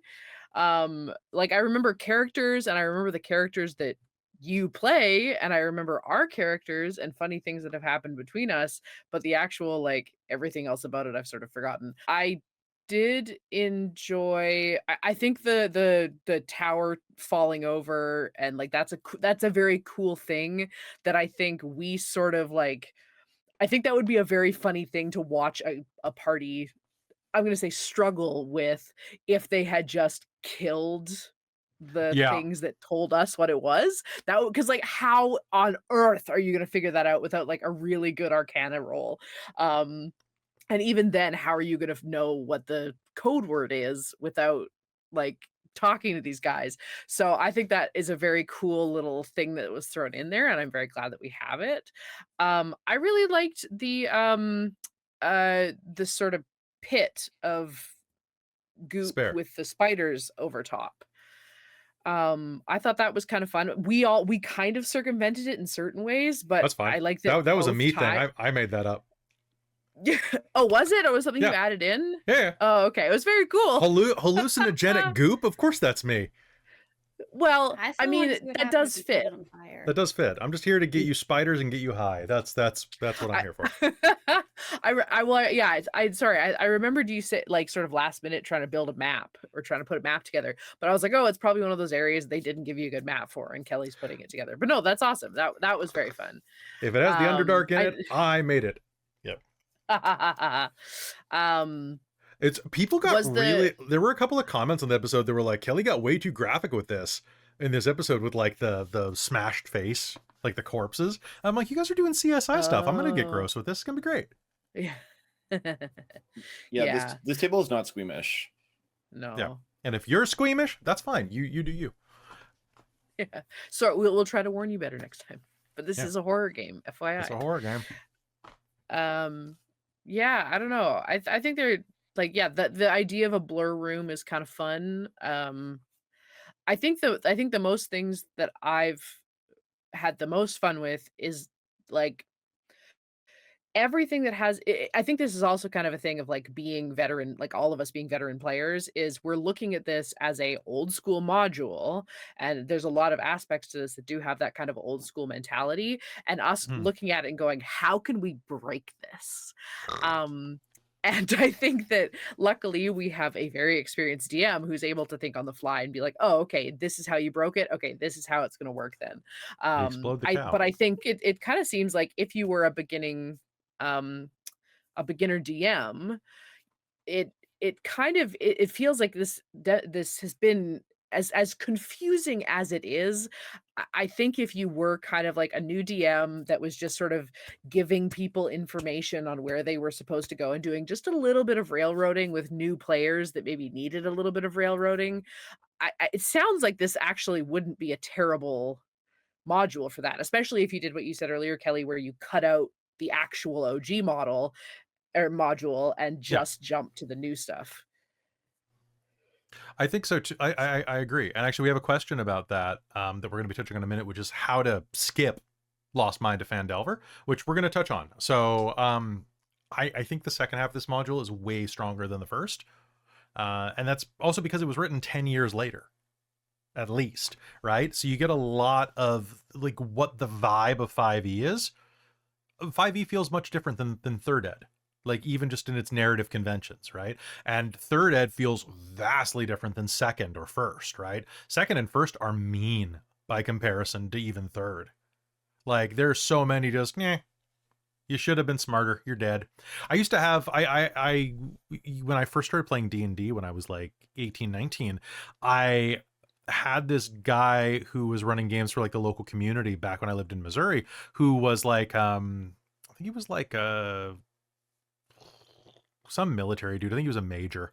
And he would have like all these local guys come over to his house and he'd run games, but he had me over a few times and just ran me through death crawls to get me used to the system. And it was just very much like you figure this puzzle out or you die. Constantly. And I think that I kind of like the more story-based things rather than the choose your own adventure style play of, yes, turn back. Oh no, I died. I exploded. Turn back to the other page. Caitlan, did you weigh in on what you liked and disliked? No, not really. I just feel like I've been chiming in a lot of times, being like, "Yeah, I didn't love it. like that. Yeah, I love that." So I'm like Good. trying to think of things that I haven't already like enthusiastically endorsed, or was like, "What the heck?" Okay, well, in that case, I really what- liked the Ropers, though. I think they're terrifying and cool, and I was like, "Oh my god, Ropers, right? They're terrifying," and everyone's like, "Oh, these things are terrifying." And I was like, "I remember this. I remember this." So, in one of my books, I have from Cawood Publishing, they have giant ropers. What? Yeah, I was just looking for it. Hold on, you keep going. I'm gonna Oh look my for it. gosh. Oh, let's see. Again, I don't love how Telhundreth felt like, or the Crypt of the Telhun felt like an eternity. But I don't know. I think that's just my perception of it. It just felt like, I think it's because I also, like I said, I rolled it in with the Telhundreth. So it was like, we've been in this like one place for like ever. And I'm like, I can't remember what was before this. Oh, Giant roper. a giant roper. Oh, these things All are I want to CR9. do is see you turn into a giant roper. Giant roper. Oh, so Cool. I agree with you, Caitlan. I think it is. I think this module, either you need to run it kind of one of two ways. Either you have to just be like, there's no timeline, there's the stuff happening, there's no urgency, just take your time and explore shit. Or you need to sort of like leave some of the stuff out and be like, yeah, I'm not going to give you all the lore of the Underdark because it's more important that you do all these other things. And maybe be like, yeah, we're on a time crunch, let's do all the time crunch stuff, and then maybe we'll do the next 5 levels in the Underdark and do all these cool things that this has hinted at. But we'll talk about that later. Let's just go now. It's kind of also interesting that they're like, yeah, oh yes, little one, you gather the 3 pieces of, you know, of them, and they all happen to be right here yeah, the in fact that this there's spot. that really annoys me. Also, What? I'm gonna spoil something for you. Do you know how much these? Okay, here's the thing that's gonna piss you off the most. Okay, Uh-oh. so having all 3 of those, you can get them. You can like you got them, right? Do you know how much it actually affects the plot? Does it? Not many percentages. Depends on how many It we adds get, an right? optional You're mini like, boss. gotta get those 3 things Oh. that you need to It- do for this. It literally, like, as far as I've Adds a seen, mini boss. it adds a mini boss. Adds? If you know it, Fuck. yeah. Take him back. Shit, go back. I No, mean, but for just throw them off a cliff somewhere. They shouldn't be our problem. probably. they won't break. You We're know. not paid enough for this. that. Wait, why don't you put them inside of the tower and then shrink it? We'll give And then I could send it back with my infernal person, maybe. Just be like, here, it's a tip. Yeah, we'll maybe. give Good one to the job. Harpers, one to the Order of the Gauntlet, and one to the Zentarim. Yeah, the Zents will be happy without that. Yeah. Zero problems. Yeah, There we go. you could actually cut a lot of the obelisk stuff out, aside from the fact that it's kind of fun. But I was just thinking, like, if you wanted to make it so we're doing all these quests going all over the place, so these are different, like, back and forth and around. Why couldn't they have done it where you trip over these things and then it's like, oh, you brought these things together. Oh no, we should not have collected these things, or like, that would have been or smarter. had them like hanging out with the in Thunder place that makes me think of a like music festival. Thunder Tree? Thunder Tree. Yeah, Thunder Tree. Thunder Tree Yeah. is like the best music festival. Honestly, it sounds great. I'm gonna put that on my to-do list. But Make like, why Thunder would Tree they shirt. not put one there with like, oh yeah, all these undead popping up and there's a dragon. Oh yeah, by the way, that's all because one of these weird funky shards is hanging around here. Nope. No, we're Yeah. just gonna make you go to all these different places All at once. and then put these 3 things that we're saying are irrelevant to the plot in close quarters. That sounds like a Paizo module rather than a. Like you're talking about writing styles, right? Yeah. I think that's a much better story. I think that if you were to rewrite the entire story, that would be better. So good job, Amy. Spraying them out would This be is why good, you're an though. There's like editor. this whole chunk of like the Wyvern Tor that keeps coming up as being mentioned. I really am curious about it. It sounds like there should be wyverns there and maybe a tower. I don't know. I really want that to be what it is. A giant No, it's tower where with, it's like, where a Tor big... Publishing is. Anyway, Yeah. point being, could have had a cool thing there. Tor Could browsers. have had a cool funky obelisk Yep, shard yep, yep. there. All right, quick question from Kai Pendragon. Given what happened, would you try to signpost Daisy differently if you ran that encounter again? No, they should explode it. It's hilarious. Let them do what they can. I gave you guys as much rope as I could, and you still hung yourself, right? I'm do it. Blow that cow up. There is one person to blame. Yeah. I knocked it Yeah. out. It was unconscious. I'm sorry, but it was spitting up tentacle things. No, that's a pass from me.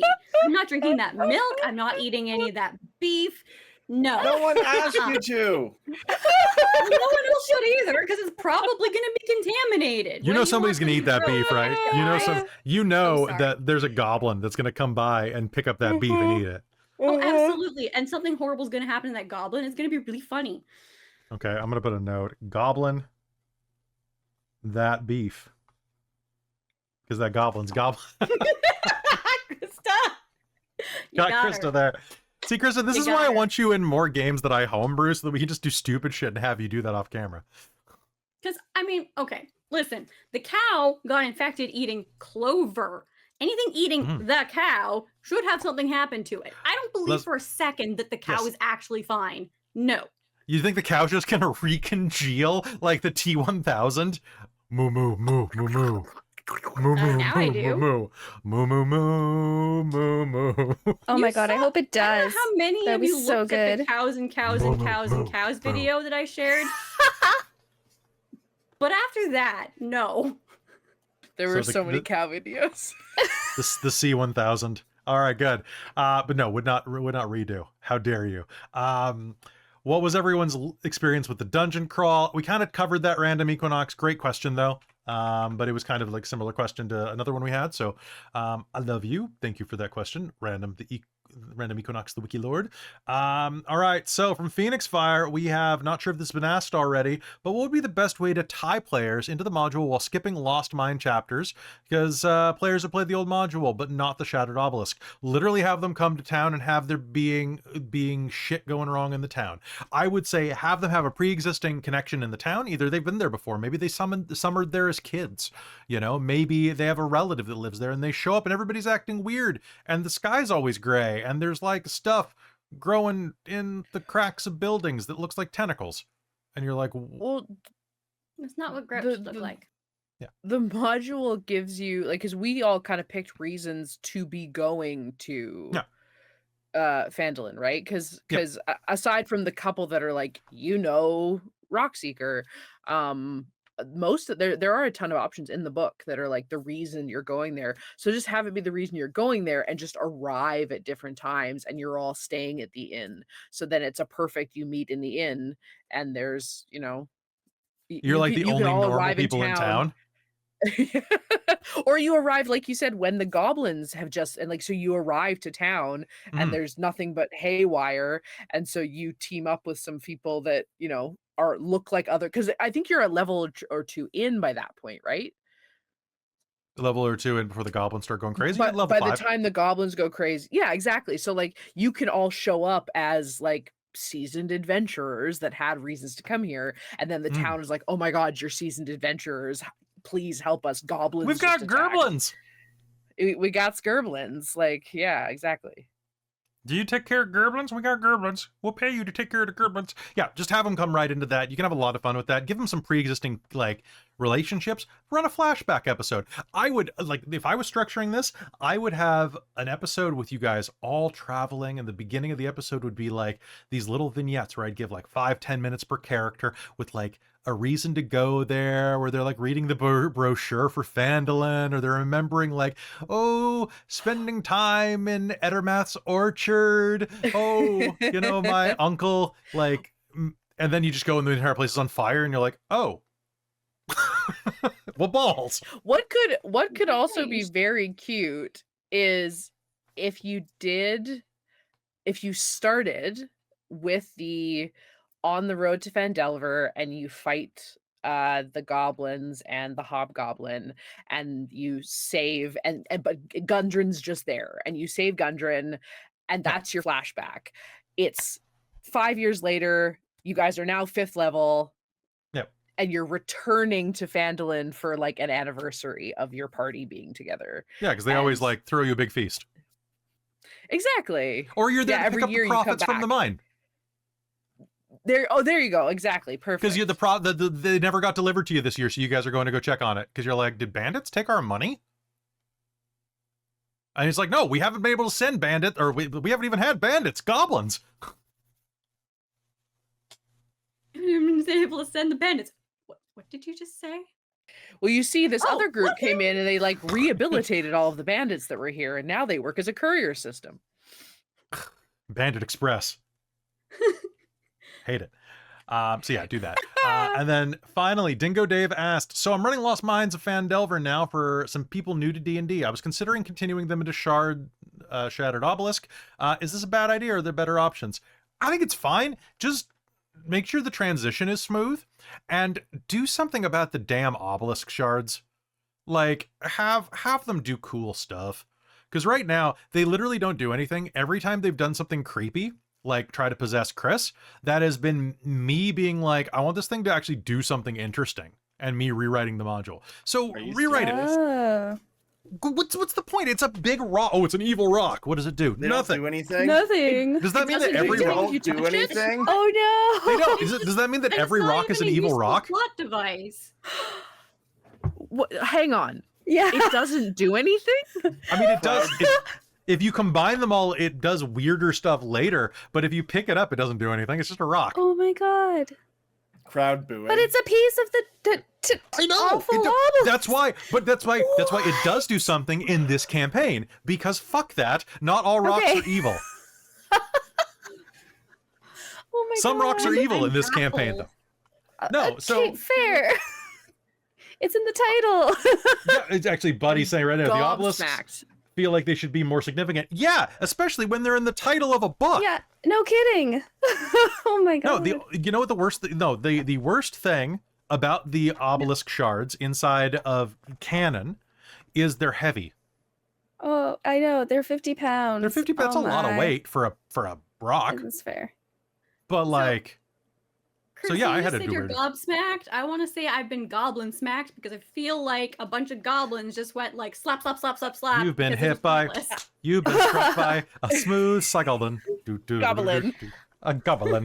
But if they did something and each of us had to like carry one because they're 50 pounds each, and who's going to carry all of them? And I think that would be like super interesting. Even if they Okay. just I think had, Carmilla's like, carrying all of them right energy. now. Well, I think she is. 'cause I She is am. like They're all in my super backpack. strong, but like also that's just. This is That's making wild. me think of the mechanic in this one part of, I'm going to say it, Guild Wars 2 with this agony function where you pick this thing up, it's a weapon, you have to transport it around, so you need to have a whole party that can trade it off to go and hit these things and make it up through this little mini dungeon.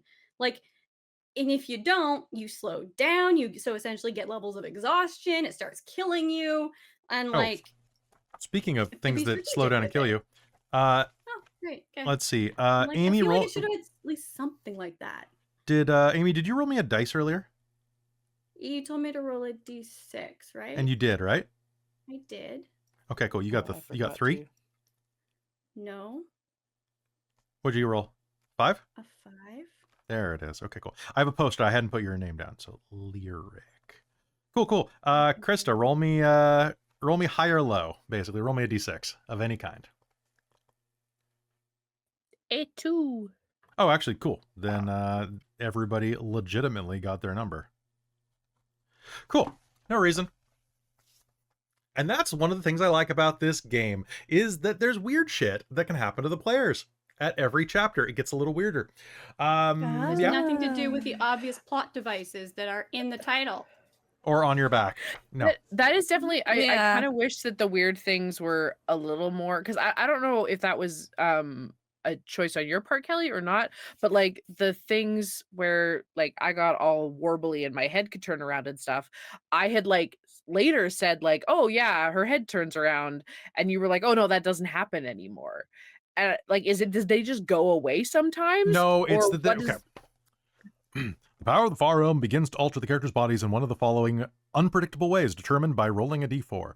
The body part temporarily moves or turns 360 degrees, so it's uncontrolled. Oh, So but basically- it's just temporary. Yeah, until next time. Oh, Just okay. happens randomly. I do think that that is one more thing. As the characters are getting more and more warped by the Far Realm's energies, I would suggest maybe homebrewing a couple of mechanics around it. Like give characters an additional reach with disadvantage if they want. Because I can hit you at 10 feet, but I'm not very good at it yet. Or I might be able to turn my head 360 degrees, but it's disorienting as heck. Yeah.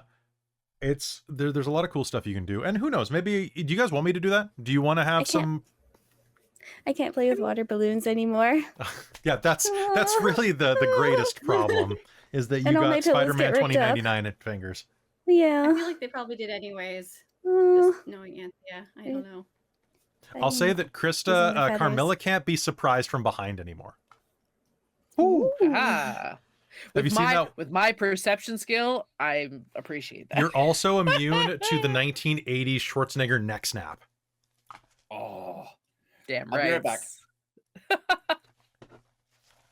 So, Okay, that was incredibly ominous. For some reason in my head, I just imagined Chris then appearing behind me and attempting to Stallone style snap my neck. Are you really? Not exactly. Are you now?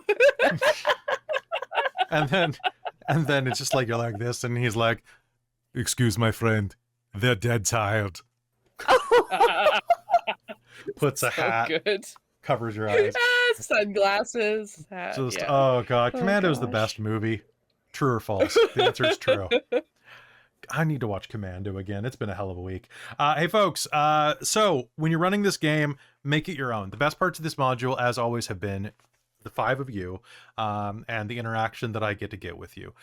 The dungeons are all flavor. There's a lot of really cool stuff here. Try to squeeze as much fun out of this as possible.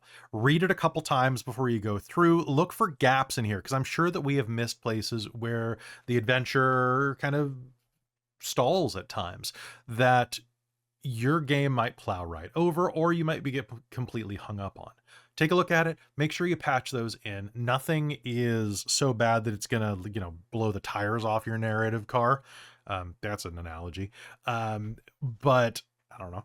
I have a slow leak on one of my tires, so maybe it's on my mind. So as you're running this, have fun with it. The module gets completely it gets creepier and creepier the more that we go in here, and I'm actually really looking forward to where this is headed, and I think you guys are gonna have a lot of fun. It's gonna be pretty darn good.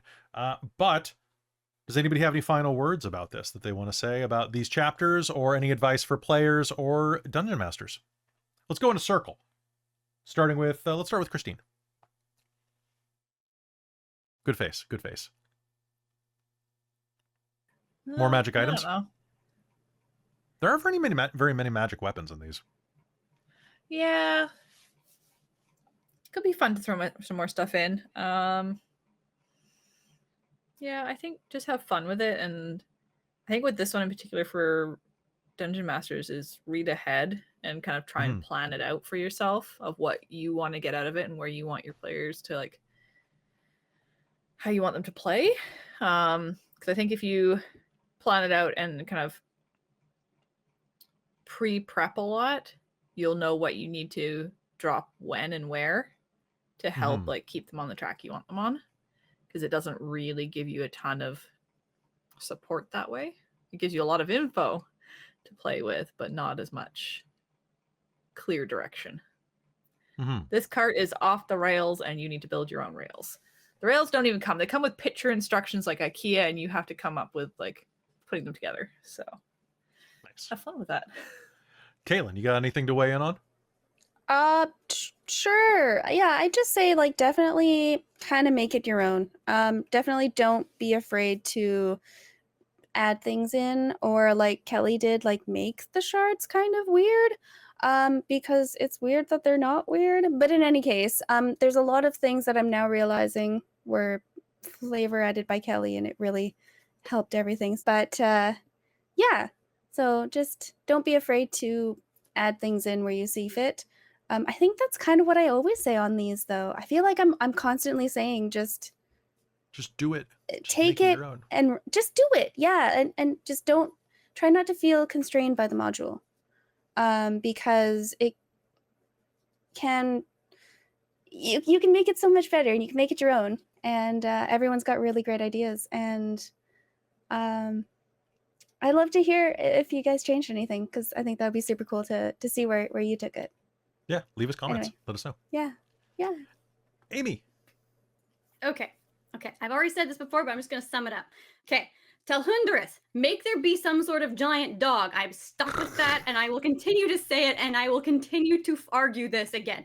I also have a bone to pick with, other modules based on their names, but we're not getting into that. That's we're not not getting into relevant Dragon right now, Heist. but, I might be thinking about Dragon Heist and how it's not heisted by a pack of dragons doing the heist, and that is a shame. Someone do that, please. Nor are you heisting a dragon. That was my original thought. Right? But I really do want it to be a bunch of dragons now doing the heist, because that that's sounds fair. even funnier now. We will do it like sequential. It's the anyway, back to this. So, giant dog. I need that. I want that. Someone make it happen. I would move the obelisk shards to different places that you have to go to on your various fetch quests at the earlier on in the game. I would probably also move when some of those occur, push them a little bit later to make it after you are done hunting down your friend who has been captured, and not in the middle of it. So you kind of have some sort of sequence between those to sort of branch them and start building up that mystery. Maybe even have an obelisk shard around the spider where that is, and Gundren, and it's like, what is this funky rock thing, and kick it off there. I don't know. I thought you might just kick the rock and be like, what's this? Kick it off the escarpment. Or that too. Honestly, if you had to do that and then you find goblins going like hunting for it, and you're like, what are these goblins doing? Why are they rummaging around in the dirt? Oh, they're looking for rocks? What? That seems also very entertaining. But that's sort of the way I would do it. Shuffle it around a bit. Maybe if your players are like us and they should probably explore the dungeon more, maybe change where the boss is, or so it's not always in the same place. Or you could also, what was that other one I was thinking of? Oh, magic items. I don't know, maybe add a few more or tweak them a bit. That's all. Yeah. I also think that, like, if you have a chain devil, you should totally be able to, like, make pacts with it. Yeah. Do it. Always make pacts with devils. It's always a good idea. Christa. It is really hard to do good horror in D&D, because D&D, you're meant to be overpowered and a hero. And one of the core essences of horror is helplessness, and the only way you can institute helplessness for them without a lot of work, the easiest way to institute helplessness in D&D is just like making things not work, which usually just pisses your players off. So like, have that conversation with your players and be like, hey, this is supposed to be a horror campaign, so sometimes there's going to be stuff taken away, and like, because the descriptions and things like that and creepy auras and cool music will take you a long ways, but it's still, you're still a bunch of heroes facing a bunch of stuff. So if you want this to be a really horror-based game, if so, you want to get that consent kind of up front and just be like, hey, I'm going to take some stuff away from you. You're going to get some negatives. You're going to take these things, and just really like lean into that side of it if you want it to be a horror game, which I feel like this is what it was meant to be. But again, not D&D's strong suit. If you want horror, you want something like World of Darkness, or there's a ton of really cool indie games that do it way better. I love Dungeons and Dragons, but it is not the only game that exists. I'm gonna take every opportunity I can to say that. I'm sure everyone's sick of hearing it. But yeah, just make sure that if you are gonna go that route, have that conversation with your players about what kind of game they want. If they want this to be kind of goofy, you could make this kind of silly, goofy fun. Like you could definitely have that spin on it. And go cabin in the woods with it. But I think if you want to go horror, make sure you're having those conversations with your players that, when you roll that random thing, you're going to get a negative instead of a cool thing out of it. Your neck doesn't work, and now your constitution, you lose 4 constitution points because all of your joints are dislocating. All my organs are on the outside now. This sucks. Exactly. So just have those conversations with your players to make sure they're okay with that if you want to go horror. Otherwise, don't be mad when your players crack jokes like we do. It's true. Don't be mad. Hey, Chris, make us mad. Yeah, I'm gonna make people mad. Cut a lot of it. Yeah. Actually, that is the question I want to ask you. Do you guys want me to trim the fat out of the last 2 chapters of this book? So I'm really of two minds of this. I think for like creating a really like a dynamic playing and watching experience, it might be better if we cut extraneous sections, change maps a bit to remove things that don't really matter. Because like I've said this a bunch, and I'm sure people are annoyed about it, but like there's this tension that this module is trying to build. And it's like, but what about all this other stuff you want to do? What about all these other options we're presenting that you don't get to do because theoretically you're on this time crunch? And I really feel that there's like a tension that it's intended, but kind of is missing in a way. But Chris, as a player, loves exploring, loves touching things, loves finding everything going on. When one of the maps scrolled out in one of the last dungeons, there was a yokel in one of the corners, and I'm like, what the hell is that? And I'm like, it's one of my, like, having read like the Driz Duorden series when I was a kid, I was like, oh shit, it's one of them. I got really excited, but I'm like, but I'm not gonna meet that. I'm not gonna see that because I'll have it show up at the bar at the epilogue. Perfect, great. But like, I just miss out on like things that are really cool just because it doesn't make sense for me to be there. And I'm like, as a player, I find that like a really frustrating place to sit. But also, like, I know that we are playing for a module for people who may want to experience it or may not have a chance to play it, or just want to see your beautiful face. I mean, it is very beautiful. Thank you. But the question is like, what is better for our audience? Do they want to do the thing that I do, and do they want to see all of it? Do they want to touch every part of the module? Do they want to get their grubby little raccoon hands on it, or do they want to have that tension? Because like, if you want to create time tension, like do the Mario flood level. Like there's water pouring in, someone cracks the underground river. I had to play the Sonic drowning music. Yeah, and it just starts like the dungeon slowly starts flooding. You're on a time frame. You don't have minutes or seconds. But you do have hours. Well, that's why I had the basilisks and the grimlocks chase you guys. Yeah, that was fun because you guys were like, nope. Yeah, exactly, and that's exactly the kind of thing that adds tension to it. And like, I'm grateful for that because it gives me an excuse not to be like, but what if we went down to the bottom corner of the map and saw what that creepy little goo thing is? So that's, to me, if I was aiming to run it like blank, that's one thing that I would be looking at. But again, priorities and goals for players is something. That's a very similar thing I said when we talk about Strixhaven. And depending on where you're at, if you've been watching it on YouTube, I don't know if I've said this yet, but I feel like a big part of Strixhaven is that they're for a table that has no time limit and is just going to play to their heart's content. It's a great module. But for our purposes, it's disconnected and like jumping everything between, and the story doesn't really make sense unless you throw a lot of backstory into it, and if you really take your time with it, it could be fun. Like, but because of our layout, the there really is no connective tissue without a lot of filling. And I think if you play it with a lot of time and a lot of filling on that side, it works. But I think this is kind of similar to that. All right. Chris, did you have anything else that you want to say about the module that was good? Oh, I love some of the characterization. I love some of the set pieces. They had some really cool, like there are some great ideas in here, really cool ideas. Like the Hydra Water Weird combo, very cool. Big floating gem, cool piece. Meeting Drow and getting to connect with them, very cool. Medusa in like a room full of people. And just like drill fight, like there's some really cool ideas. There's some really cool things, and they're cinematic, fun to play, and like very exciting. Like, oh shit, there's a giant drill. You're a monk. You're gonna punch the drill. What's your plan, bud? And it's exactly kind of like, oh, cool. There's like lots of stuff, like really cool challenges, really cool themes. Chris, you run a D&D game on my channel in 2025, so I can punch a drill.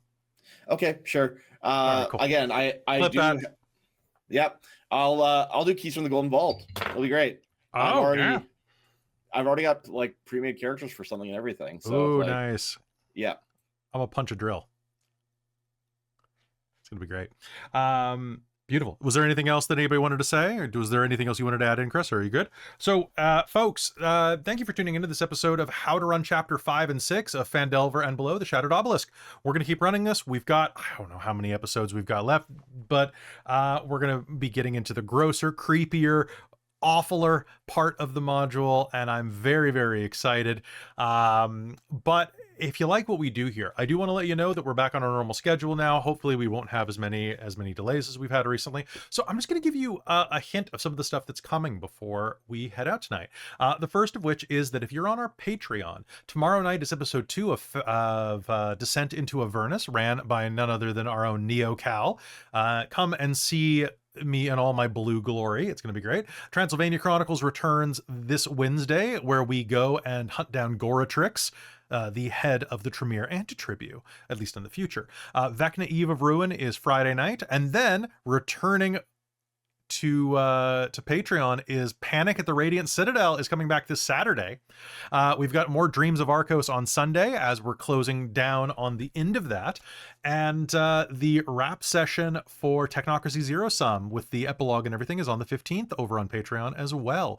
Besides that, I am running an additional game this month over on Patreon. We've got Star Trek Lower Dorks on the 23rd, but I'm running an episode of Monster of the Week in the middle of the day on Wednesday, the 18th. So come out and watch that if you're available during the day Pacific time. It'll be a lot of fun, and I'll throw it up on YouTube in a few months when the air has cleared a little bit. Besides that, I also wanted to let you know that we have a game that is going to be replacing Arcos for the month of October. So once Arcos has ended, Christa has been talking about all these great horror games that you can play. Monster of the Week is definitely one of them, but starting in October, it looks like, or actually starting at the very end of September, it looks like we are going to be having some episodes of Deviant the Renegades from Chronicles of Darkness coming on Sundays at noon. So come and check what a bunch of made monsters are doing probably around Hope, British Columbia, where Rambo 1 was filmed.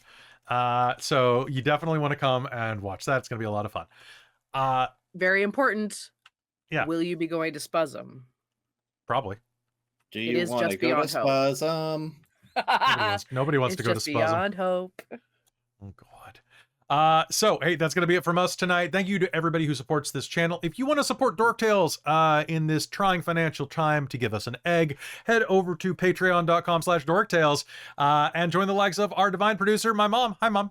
Our demonic producers, Mysterium MK and Sorcerer Sanguine, our wizards of the Patreon, Tammy the Forever Cleric, the Ink Goblin and Krasha Urquhart, our monster maker, Soul Omen, and our High Council of the Patreon, Taryn, Dustin, Amberthist, Raven with Baubles, Chef Eladeth, Larouk, Kelowna Kurd, Mike Baxter, Iridian, Brian Kaler, and Nerdy Metal Gent. You guys are all amazing. I love you so much. Join the Patreon. You get a bunch of extra episodes. In fact, you get like 4 this month, plus a podcast. Plus, I'm recording another podcast on Thursday.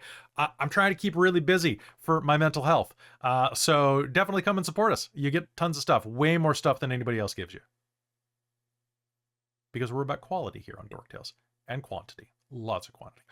We will see you next week on Phandelver and Below, episode 34, which is going to be called, I don't know. It's going to be called Riffs in Reality, probably. I don't know. Check the end of this episode if you're watching on YouTube. I will have named it by then. All right. Talk to you later. Bye.